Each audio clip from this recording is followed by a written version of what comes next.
Last Chance Qualifier is the final opportunity for teams who didn't qualify for Tokyo to be part of the international stage in Los Angeles in August. Today we will go over every remaining team in Americas League and discuss their chances for qualifying for America's final entry at Valorant Champions 2023.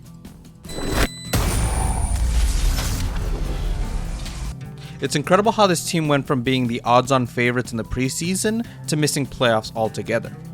Cryo was not the fragging solution that this roster was looking for at the beginning of the season. And to be fair, after the chamber nerfs, every team was affected. Cryo did start to clutch up on Jet towards the end of the season, showing that there still might be a glimmer of hope for him. Bang has been really good for this roster and is slowly gaining recognition for being a great player in this league, but it isn't without its struggle. Asuna, Derek, and Stellar have just been okay, showing flashes of brilliance but never being able to put it together. This team has been picking up some momentum towards the end of the season, but the reality is that they're nowhere near a cohesive team. This team did some incredible trolling during the end of the season. Their fate was in their hands. Win the next game and you're in the playoffs. And to add to it, all you had to do was beat the second worst team in the league.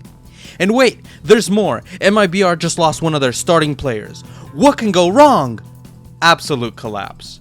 13-6 on Fracture by MIBR, in overtime that it could have swung either way, and a crushing defeat on Lotus that ended with a knife kill and a right click on a pistol. All to send a team that was statistically out less than 3 hours before you started playing. Well, here you go, 100 Thieves, a last chance to be relevant in this season. And goodness gracious, the clout matchup to end all clout matchups. Sentinels versus 100 Thieves, or as I would like to call it, the Battle of Mid. Great. Now I can't even use the get ready to learn Chinese bud meme anymore. China doesn't even want you guys, they have Kang Kang. Holy cow, it's time to pick up the McDonald's application if you don't win, cause Nadeshot hates losing. Caught him. What are you fucking doing, bro? Just fucking jumping around. Potential disaster. I called it. 2 and done. I will give them credit. They went out with a bang against Furia 20-18 on the last map in overtime, and a 1-2 loss versus Cloud9 looking somewhat competitive. This team does continue to disappoint, and I wish it wasn't that way. I want Latin America to be a strong region. It's just unfortunate that Crew and Leviatan continue to drop the ball. While I was overly harsh on Leviatan in my previous video compared to other 4 and 5 teams, me saying that they're predictable isn't without its merit. Lotus is the only map they won in playoff, and it's because it's the map that has been in circulation the least amount of time. Every other map they got beat decisively. Fortunately for them, the cards have fallen in their favor this time around. They are automatically in round 3 due to map differentials and head-to-head with other teams, giving them plenty of time to come up with new strategies. Plus, the meta should be shaken up quite a bit with the new patches. I do think that this team has the talent to redeem itself and be in contention for the spot at champs. And to do that, you have to learn to adapt to the enemy in the moment, not by some playbook. De veras, Leviatan, yo más que nadie quiero que seas un buen equipo. Latinoamérica necesita un equipo fuerte. Wait, are you sure this isn't just Brazilian Leviatan? No? Do I have to talk about him? Okay, fine. Furia is exactly who I thought they were. Better than most 4 and 5 teams, but not good enough to hang out with top teams like C9, NRG, and Loud. When tasked to play against Big Bro Loud, they completely fell apart, and this was Aspas at his worst. Then against NRG, they could not deal with their defense at all. They got smacked on Bind 10-2 in the first half, and when having a lead against NRG on Havid, proceeded to win only 3 rounds on attack. I can't make excuses for this team anymore. I rated them higher than Leviatan, but they both went about the exact same time in the tournament. Unless this team has a drastic change in the way they play, I can't see them making champions as the last LCQ spot. Shame, I really thought decisive would be the deciding factor. Porra, eu realmente pensé que este time tenía chance de ser competitivo.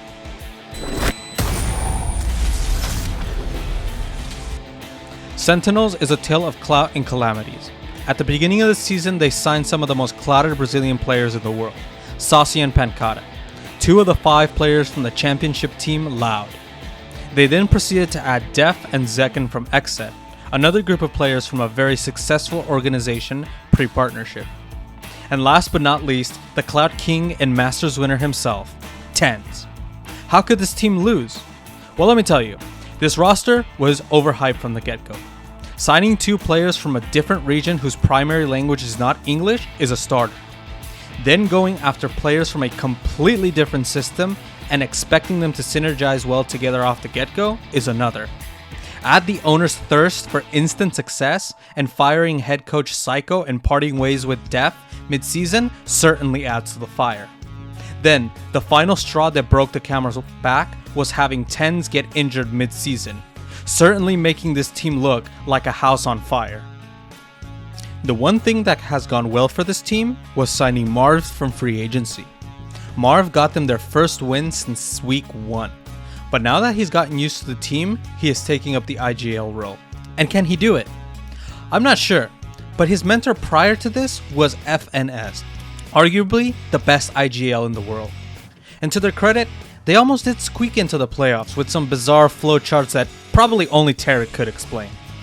But Destiny wanted EG to have their miracle run. Their last 2 victories have been against Crew and Furia, so I think they're riding some momentum. And the rumor is that Sentinels team with Marv as their IGL has looked really good in scrims. But I don't like hearing about rumors. I want to see results. Dang, Cloud9 seem to be cursed. They have fallen short of qualifying for the international stage so many times. So what happened this time around? The team had made some roster changes before the season started. It added Rooney and Jakey, and the rookies performed above everybody's expectations. At the end of the season, Cloud9 were 8-1, tied with Loud, except for the head-to-head. Still, this granted them the bye in the playoffs. Unfortunately, like with 100 Thieves, Destiny had other plans. EG annihilated them in the semis and sent C9 to the losers bracket. In the lower bracket, they beat Leviatan 2-1, and in the lower semis, they had to face the uncrowned kings of North America, NRG. And damn was that the Game of America's league. 2 incredibly strong teams fighting for a chance to go to Tokyo and champions. And when the dust settled, C9 came just short. You can see the visible disappointment in the rookies' faces, and MCE even mentioned that this was the game he could never watch back due to how hard this loss was for him. Regardless of the past, they are the favorites to get the last spot at Champions. LCQ is the perfect stage for this team's redemption. They have the players, the coaching staff, and the record to back it up, as they have beaten every single team in this tournament.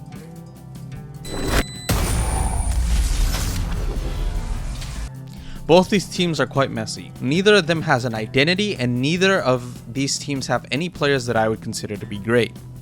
Kesnet might be the closest thing to be a good player, but he joined Crew last minute when he wasn't going to be played in Leviatan. The only memorable performance from MIBR was their knife kill to send EG to the playoffs, and their upset against NRG. While I'm harsh on teams like Leviatan and Furia, it usually means that I see some potential in them and they're not living to that expectations. But with these teams, I just feel like there isn't really anything to say here, and that might be the worst comment I could make. LCQ is not like other tournaments. The way the brackets work favor the teams that have done best throughout the season. In round 1, we have the 2 worst teams, MIBR and Crew.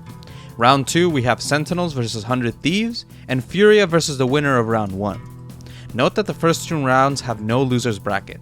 If a team loses, they are out. After round 3 is when we see the losers bracket. Round 3, we have Cloud9 versus the winner of Sentinels and 100 Thieves, and Leviatan versus the winner of Furia's matchup. So, who do I think has the best chance of winning? I have to go with Cloud9. The caliber of play is up there with NRG, EG, and Loud, and I don't think that the rookies will disappoint again. On the contrary, I think they will see this as an opportunity to defy expectations once again, and for Zeppa, Zelsis, and Leaf to prove that they deserve to be recognized as great players. Who do you think will win LCQ? Let me know in the comments below, and if you enjoyed this video, make sure to subscribe and ring the notification for the Haters Guide to LCQ Pacific and EMEA.